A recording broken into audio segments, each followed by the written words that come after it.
How to delete a Dropbox account. So to start, we'll just have to open our account. To do that, open browser and then simply search for dropbox.com.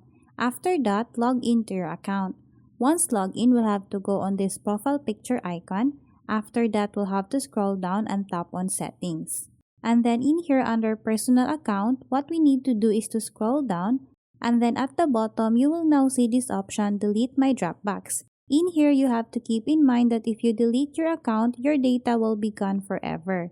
So if you are sure to delete your account, simply go on the right part of the screen and then tap on this delete account option. After that, in here, you will be asked to input your password. And then after that, you will also have to select reason for leaving. So as for me, I'm just gonna select this. I don't need the extra space. And then if you want to add more details on why you are deleting your account, you can simply type it here. And then once you're done, simply tap on this permanently delete option. So that's how easy we can delete a Dropbox account.